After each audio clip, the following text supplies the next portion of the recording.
Sa video na ito ay ibabahagi ko sa inyo kung ano ang kahulugan sa pariralang, "An apple a day keeps the doctor away." Simulan natin ito pagkatapos ng intro.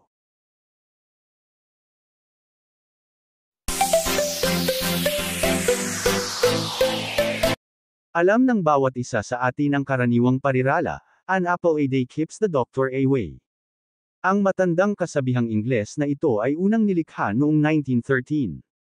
Ito ay batay sa isang kasabihang Pembrokeshire na nagmula noong 1866, na nangangahulugang ang pagkain ng masustansyang pagkain tulad ng mga mansanas ay magpapalusog sa isang tao. Sa makatuwid, ang isa ay hindi kailangang bisitahin ang doktor ng madalas. Bagamat ipinapakita ng pananaliksik na ang pagkain ng mas maraming mansanas ay maaaring hindi kinakailangang bawasan ang mga pagbisita ng doktor, makakatulong ito na mapabuti ang maraming aspeto ng kalusugan ng isang tao.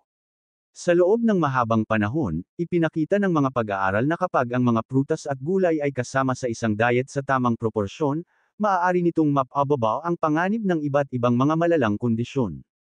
Ang mga detalyadong pag-aaral, gayunpaman, ay nagpapakita na ang mga mansanas ay maaaring magsulong ng mabuting kalusugan. Ang mga mansanas ay isang mahusay na mapagkukunan ng mga antioxidant na pinaniniwalaang pumipigil sa pinsala sa mga selula at tissue.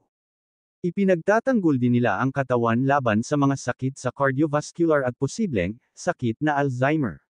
Bilang karagdagan, ang mga regular na kumakain ng mansanas ay protektado mula sa ilang mga impeksyon sa viral at allergens dahil sa mga flavonoid at antioxidant na nasa prutas.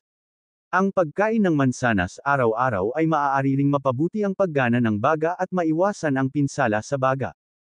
Natuklasan din ng mga siyentipikong mananaliksik na ang pagkain ng mga prutas na may puting laman tulad ng mansanas ay nagpapababa rin ng panganib na magkaroon ng stroke at nagpapabuti sa kalusugan ng puso dahil sa mga anti-inflammatory benefits ng flavonoids.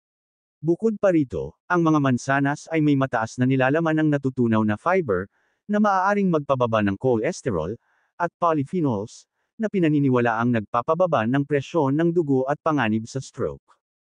Bukod dito, iminumungkahi ng mga pag-aaral na ang dieta na mataas sa prutas at gulay, lalo na ang mga mansanas, ay maaaring mabawasan ang panganib ng colorectal cancer at mga kanser sa tiyan, colon, baga, oral cavity, at esophagus.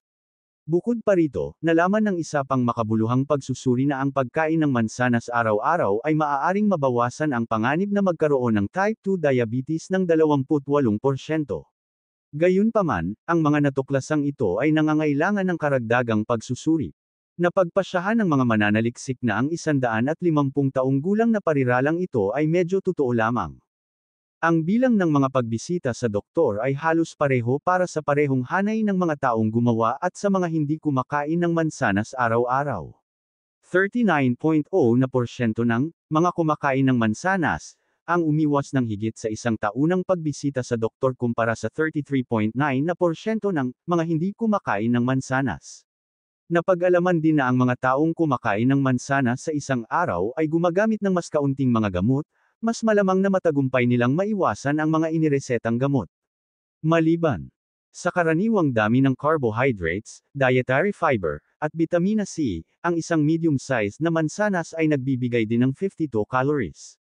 Ngunit ang pagkonsumo ng mansanas sa pamamagitan ng mga juice o sarsa ay hindi nagbibigay ng parehong benepisyo tulad ng pagkain nito sa hilaw na anyo.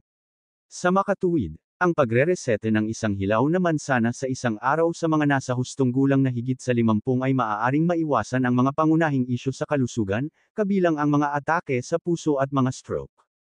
Ipinakita rin ng naturang pananaliksik na sa ilang mga kaso, walang kaugnayan sa pagitan ng dosis ng mansanas at ang mga pagkakataong iwasan ang doktor.